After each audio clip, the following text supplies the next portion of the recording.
Hello friends, good morning. आप लोग का स्वागत है आपके अपने स्टडी टाइम चैनल पर। और वीडियो को स्टार्ट करने के पहले आपसे एक गुजारिश है कि आप लोग इस वीडियो को लाइक कीजिए, कमेंट कीजिए, ज़्यादा से ज़्यादा शेयर कीजिए। और अगर अभी तक आपने इस चैनल को सब्सक्राइब नहीं किया तो ज़रूर सब्सक्राइब कीजिए और इसी तरह से मेरा सपोर्ट करते रहिए और विश्वास रखिए कि आप लोग का हर एक कन्फ्यूज़न यहाँ पे क्लियर होगा, हर एक डाउट यहाँ पे आपका क्लियर होगा। तो चलिए स्टार्ट करते हैं।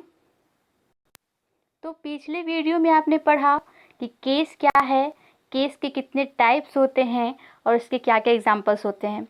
और मैंने इस वीडियो में आपके लिए लाया है केस के कुछ रूल्स जो कि काफ़ी इम्पॉर्टेंट हैं। मैंने सारे रूल्स नहीं लिए हैं, सिर्फ वही रूल्स मैं आपके लिए लाई हूँ जो कि काफ़ी इम्पॉर्टेंट है और एग्ज़ाम में ज़रूर आते हैं। तो चलिए स्टार्ट करते हैं और देखते हैं केस के कुछ रूल्स को देखने के पहले मैंने पिछले वीडियो में ये टेबल आप लोग को प्रोवाइड करवाया था। तो इस टेबल का यूज कैसे होता है, एग्ज़ाम में इससे क्वेश्चंस कैसे आते हैं, इसके लिए मैं एक एग्जांपल लेकर आपको समझा दूं। जैसे अगर एग्जांपल है I am doing blanks work. अगर मुझे बोलना है कि मैं अपना काम कर रही हूँ तो यहाँ पर क्या फिल होगा, यहाँ पर क्या फिल होगा। यहाँ पर आप वी डालेंगे, आवर डालेंगे, आवर्स डालेंगे, या फिर योर डालेंगे, या फिर हिज, हर, देयर, क्या डालेंगे। तो यहाँ पे आपको डालना है माई, ठीक है। बाकी किसी को भी नहीं डालना, ये सब जो भी है उसको नहीं डालना है आपको। सिर्फ आई से जो रिलेटेड है उसी का पॉजिटिव केस डालना है। तो बस इस तरह से इसमें क्वेश्चन आते हैं। आगे मैं आप लोगों के लिए कॉमन ईयर्स के कुछ क्वेश्चन भी लाऊंगी। तो चलिए इसके आगे हम लोग देखते हैं, रूल्स की ओर बढ़ते हैं। और फर्स्ट रूल ये है कि लिविंग ऑब्जेक्ट, मैंने पिछले वीडियो में आपको बताया था कि केस जो है, जो केस है उसका यूज़ होता है, पॉसेसिव केस का यूज़, स्पेशली पॉसेसिव केस ही हम लोग पढ़ रहे हैं क्योंकि नॉमिनेटिव, वोकेटिव और ऑब्जेक्टिव से उतने क्वेश्चन नहीं आते जितने कि पॉसेसिव से आते हैं। सो पॉसेसिव ही मोस्ट इम्पॉर्टेंट है, तो सिर्फ हम लोग पॉसेसिव ही पढ़ेंगे। तो पॉसेसिव में मैंने बताया था कि पॉसेसिव केस का यूज़ लिविंग और नॉन लिविंग में होता है, लिविंग एंड नॉन लिविंग में होता है। तो लिविंग में इसके लिए क्या यूज़ करते हैं और नॉन लिविंग में क्या यूज़ करते हैं ये भी मैंने आपको बताया था। जैसे लिविंग के लिए हम लोग ऑफ का भी यूज कर सकते हैं, या फिर सिर्फ अपोस्ट्रॉफी का यूज कर सकते हैं, या फिर अपोस्ट्रॉफी एस का यूज कर सकते हैं। लेकिन अगर वही नॉन लिविंग सिर्फ आए, सिर्फ नॉन लिविंग है, तो उसमें सिर्फ किसका यूज करना है, सिर्फ ऑफ का यूज करना है। तो पहले हम लोग लिविंग के बारे में थोड़ा सा डिटेल में पढ़ेंगे, उसके बाद नॉन लिविंग के बारे में भी पढ़ेंगे। तो लिविंग से रिलेटेड जो फर्स्ट है वो क्या है, लिविंग को कई पार्ट्स में बांटा गया है और वो क्या क्या है। तो फर्स्ट है कि ये जो लिविंग ऑब्जेक्ट है उसका फर्स्ट है सिंगल पोजीशन, यानी कि जब सिंगल पोजीशन हो तो उसमें कैसे यूज करना है। इसके 4 काइंड से कौन कौन है, single position, double position, joint position और सेपरेट पोजीशन। तो सबसे पहले हम लोग देखेंगे सिंगल पोजीशन को। सिंगल पोजीशन क्या है कि जब भी किसी एक थिंग और पर्सन की बात हो, यानी कि जिस थिंग और पर्सन की बात हो रही है वो अगर अकेला हो तो उसमें पॉसेसिव केस का यूज कैसे करना है। तो एग्जांपल से आप लोग को समझ में आएगा। एग्जांपल है कि मोहन्स कार, या फिर कार ऑफ मोहन। मैंने बताया लिविंग में अपोस्ट्रॉफी एस का भी यूज़ कर सकते हैं और ऑफ का भी यूज़ कर सकते हैं। और सिर्फ अपोस्ट्रॉफी का यूज़ कहाँ करते हैं वो मैंने लास्ट वीडियो में आपको बताया है, पिछले वीडियो में, तो आप लोग वहाँ से देख सकते हैं। तो जब भी सिर्फ एक व्यक्ति या वस्तु की बात हो तो वहाँ पे इस तरह से यूज कर सकते हैं, यानी कि ये सिंपल है, आप लोग को आता होगा, कोई कन्फ्यूजन नहीं होगी इसमें। और नेक्स्ट जो है वो है क्या, डबल पोजीशन, यानी कि जब टू थिंग्स और पर्सन आ जाए, या फिर 2 ऑनर्स आ जाए, या फिर 2 पॉजेसिव आ जाए, तो वहाँ पे कैसे यूज करेंगे। तो डबल अपोस्ट्रॉफी एस का यूज नहीं करना है। जैसे अगर मैंने लिख दिया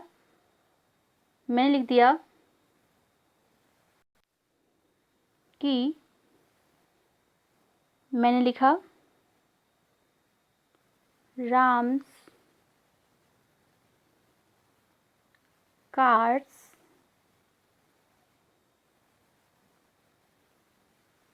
window is broken। ठीक है, broken। तो इसमें डबल पोजीशन है। कैसे? एक ऑनर तो जो है वो है राम और दूसरा ऑनर क्या है? कार है। यानी कि यहाँ पे आप देख सकते हैं कि कार का जो ऑनर है वो राम है और विंडो का जो ऑनर है वो कौन है? कार है। तो यानी ये डबल हो गया यहाँ पे। तो जब डबल हो तो मैंने बताया कि जब भी डबल हो तो वहाँ पे डबल अपोस्ट्रोफी एस का यूज नहीं करना है। डबल अपोस्ट्रोफी एस का यूज नहीं करना है, यानी कि इन दोनों में अपोस्ट्रोफी एस का यूज नहीं होगा। तो यहाँ पे हम लोग क्या करेंगे? तो यहाँ पे एक के लिए हम लोग ऑफ का यूज करेंगे और दूसरा जो है उसके लिए हम लोग अपोस्ट्रोफी एस का यूज करेंगे। तो कैसे लिखेंगे? जैसे यहाँ पे होगा the window of Ram's car is broken. ठीक है, यानी कि ये जो विंडो है वो क्या है, या फिर ये जो कार है वो क्या है? नॉन लिविंग है। तो इसके लिए यहाँ पर हम लोगों ने क्या यूज किया? ऑफ का यूज किया। और राम जो है वो है लिविंग, तो इसके लिए हमने अपोस्ट्रोफी एस का यूज किया। तो इस तरह से आपको यूज करना है, यानी कि जब भी डबल पोजीशन आए तो वहाँ पे सिंगल अपोस्ट्रोफी एस का यूज करना है और एक अपोस्ट्रोफी एस की जगह पे हम लोग ऑफ का यूज करेंगे। ठीक है, उसके बाद जो नेक्स्ट है वो है ज्वाइंट पोजीशन। तो जब भी ज्वाइंट पोजीशन की बात हो तो वहाँ पे जो लास्ट टर्म होगा उसी के साथ सिर्फ अपोस्ट्रोफी एस का यूज करना है, दोनों के साथ यूज नहीं करना। ज्वाइंट मतलब हुआ ही कि अगर दो थिंग है या फिर दो व्यक्ति है, उन दोनों का रिलेशन सिर्फ एक ही थिंग से है। यानी कि इन दोनों का जो थिंग है, जैसे मान लीजिए ये है राम और ये है मोहन और कार है यहाँ पे, तो इन दोनों का जो कार है वो एक ही है। यही है ज्वाइंट पोजीशन। तो जब भी ज्वाइंट पोजीशन की बात हो तो सिर्फ लास्ट टर्म के साथ ही अपोस्ट्रोफी का यूज करना है। जैसे एग्जाम्पल देखिए, एग्जाम्पल है राम एंड श्याम्स पेन। यानी कि यहाँ पर जो पेन है, एक ही पेन श्याम की भी है और एक ही पेन राम की भी है, यानी कि दोनों की सेम पेन है। अगर वही मैंने लिख दिया, जैसे सेकंड एग्जाम्पल को देख लीजिए आप लोग जानते हैं कि अर्जुन और भीम दोनों की वाइफ एक ही थी। लेकिन अगर मैंने लिख दिया जो महाभारत के अर्जुन और भीम हैं उनके बारे में मैं लिख रही हूँ कि अर्जुन एंड भीमास वाइफ। ठीक है, अगर मैंने ये लिखा तो ये जो सेंटेंस है वो क्या है? गलत है। क्यों गलत है? क्योंकि मैंने बोला कि जब भी ज्वाइंट पोजीशन होता है, यानी कि ये दोनों पर्सन है, उनकी जो वस्तु है वो एक ही है, यानी कि इन दोनों की जो वाइफ है एक ही है। तो यहाँ पे सिर्फ लास्ट जो टर्म है, यानी कि भीम जो है, या फिर अर्जुन को मैं बाद में लिखती हूँ, तो अर्जुन जो है उसी के साथ सिर्फ अपोस्ट्रोफी एस का यूज करना है। और इससे हम लोग को पता चलेगा कि ये जो दोनों हैं उनकी वाइफ एक ही है। ठीक है, तो इस तरह से आपको ज्वाइंट पोजीशन का यूज करना है। उसके बाद है सेपरेट पोजीशन। तो सेपरेट पोजीशन क्या होता है? तो इसमें अलग अलग होता है। जैसे मोहन की जो बुक है वो अलग है, ये मोहन की बुक है, और सोहन की जो बुक है वो अलग है। तो इसके लिए जब भी सेपरेट पोजीशन हो तो वहाँ पे दोनों के साथ अपोस्ट्रोफी एस का यूज करना है। सेंटेंस को देखकर आप लोगों को पता चलेगा कि दोनों एक ही है, या दोनों की जो थिंग्स है या फिर पर्सन है वो एक ही है या फिर अलग अलग है। जैसे राम एंड श्याम, इन दोनों की जो वाइफ है वो अलग अलग है, तो इसीलिए यहाँ पर दोनों के साथ अपोस्ट्रोफी एस का यूज करना है, क्योंकि ये सेपरेट पोजीशन में आ रहा है। एक बात और ध्यान देने वाली है कि जब भी यहाँ पर जो आएगा वो होगा प्लूरल। यहाँ पे सिर्फ बुक नहीं होगा, बुक्स होगा। क्यों? क्योंकि दोनों की जो बुक है वो अलग अलग है, यानी कि यहाँ पे 2 बुक्स हो गए, तो प्लूरल होना है। ठीक है, उसके बाद है कि जब भी कोई कंपाउंड नाउन होगा, कंपाउंड नाउन के बारे में मैंने आपको बताया था कि जब भी 2 या मोर देन 2 नाउन्स अगर ज्वाइंट हो जाते हैं तो उसको हम लोग बोलते हैं कंपाउंड नाउन। तो जब भी कंपाउंड नाउन का यूज़ होगा तो उसका जो लास्ट टर्म होगा उसके साथ अपोस्ट्रोफी एस का यूज करना है। जैसे यहाँ पर ऐसे नहीं लिख देना कि ब्रदर्स उसके बाद इन लॉ, ऐसा नहीं करना है, सिर्फ लास्ट टर्म के साथ ही अपोस्ट्रोफी एस का यूज करना है। तो ये आपको याद रखना है।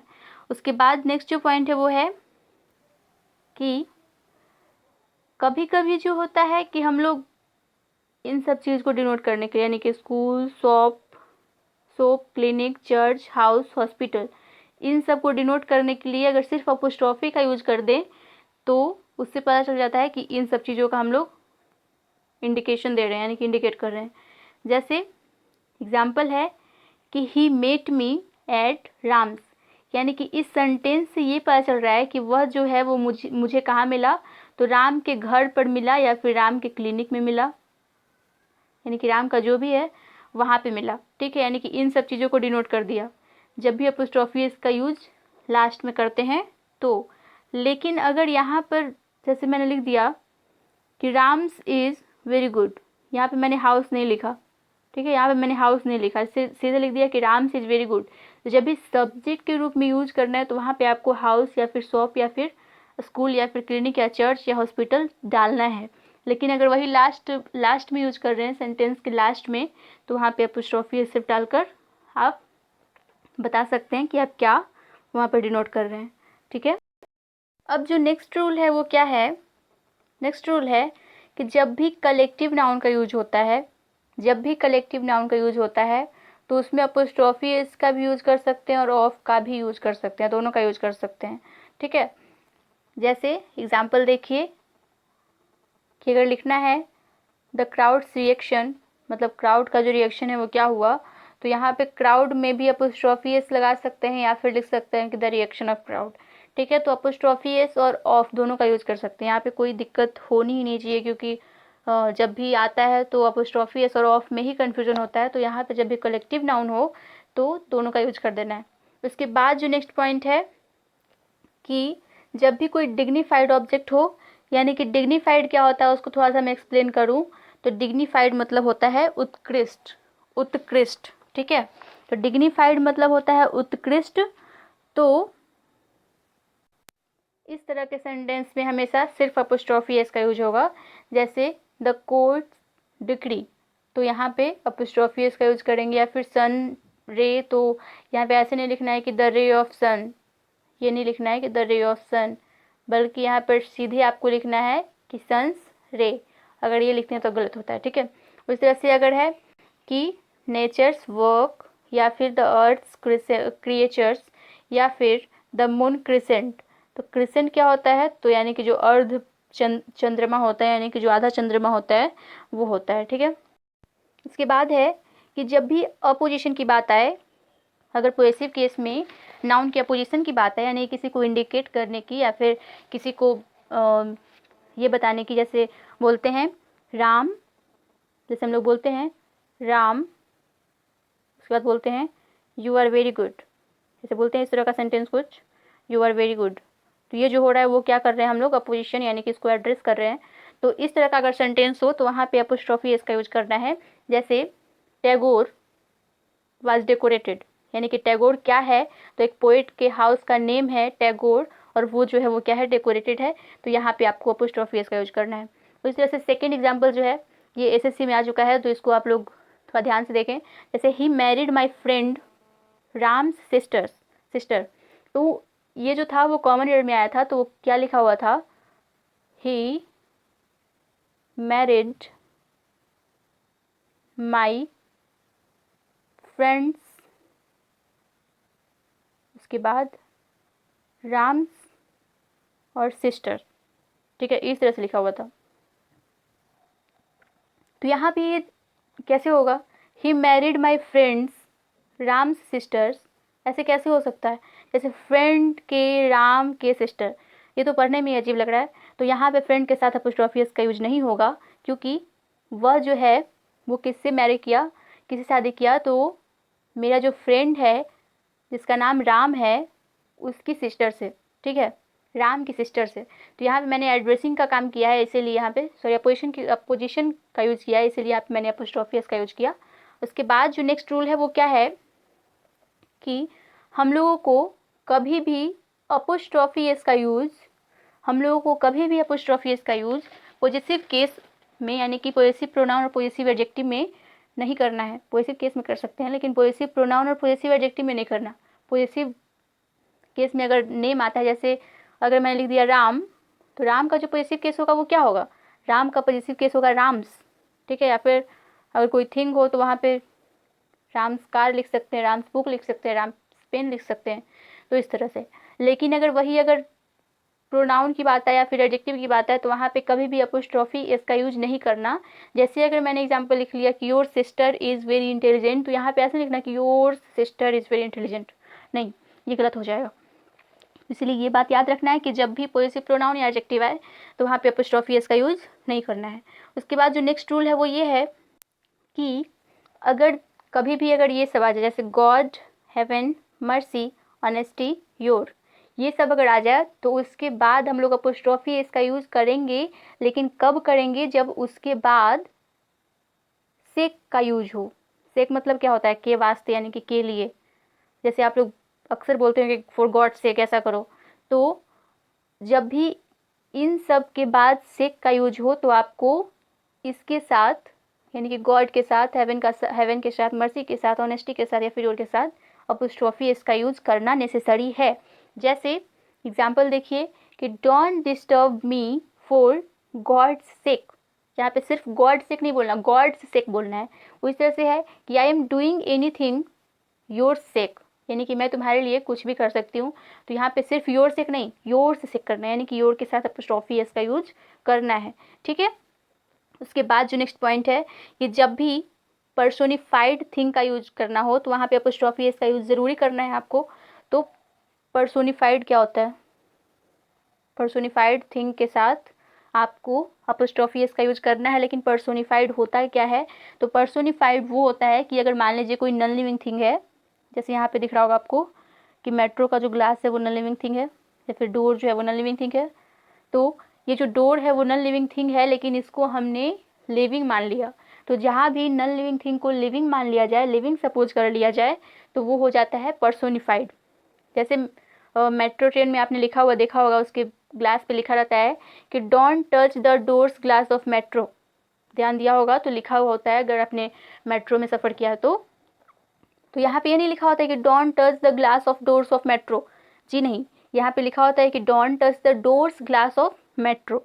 तो जब भी पर्सोनिफाइड थिंग की बात है तो वहाँ पे अपोस्ट्रोफी इसका यूज़ करना आपको नेसेसरी है।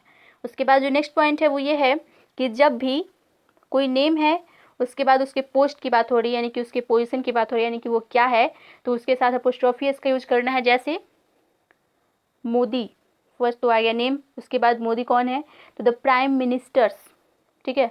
तो प्राइम मिनिस्टर हैं, तो जब भी नेम उसके बाद पोस्ट है तो उसके साथ अपोस्ट्रोफी इसका यूज करना है।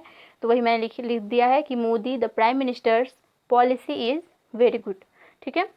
लेकिन अगर इसी में एक और पॉइंट है, वो क्या है कि अगर इसका रिवर्स कर दिया, यानी कि इसका उल्टा अगर मैंने लिख दिया कि अगर पहले कोई पोस्ट आया उसके बाद कोई नेम आए तो उसमें नेम के साथ अपोस्ट्रोफी एस का यूज करना है, ठीक है। जब नेम पहले और पोस्ट बाद में तो पोस्ट के साथ अपोस्ट्रोफी एस, और अगर पोस्ट पहले और नेम बाद में तो नेम के साथ अपोस्ट्रोफी एस।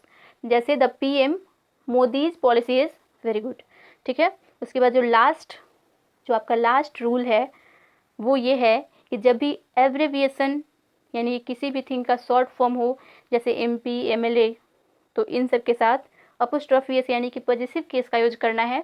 तो लास्ट जो लेटर होगा उसके साथ हम लोग अपोस्ट्रोफी एस का यूज करेंगे, जैसे MPs इलेक्शन, MLAs फ्लैट, ठीक है। तो इस तरह से आपका जो केस है वो कंप्लीट हुआ। केस में जितने भी रूल्स थे वो आपके कंप्लीट हो चुके हैं। तो यहाँ तक में आपको कोई भी दिक्कत है, कहीं भी कोई भी डाउट है, कहीं भी कोई भी कन्फ्यूजन है तो आप कमेंट करके ज़रूर बताएं, ज़रूर प्रॉब्लम शेयर करें, ताकि मैं आपके हर प्रॉब्लम को सॉल्व कर सकूं, आपके सारे डाउट्स क्लियर कर सकूं। और फिर से आपसे यही गुजारिश है, आपसे यही रिक्वेस्ट है कि वीडियो को लाइक कीजिए, कमेंट करके ज़रूर बताइए कि वीडियो कैसा लगा आप लोगों को, और मेरा सपोर्ट करते रहिए और वीडियो को ज़्यादा से ज़्यादा शेयर कीजिए। और अगर आपको इस वीडियो में कुछ भी नया सीखने को मिला हो, कुछ भी इंटरेस्टिंग लगा हो, तो चैनल को ज़रूर सब्सक्राइब कीजिए। तो चलिए नेक्स्ट वीडियो में मिलते हैं नेक्स्ट चैप्टर के साथ। Thank you very much for watching this video.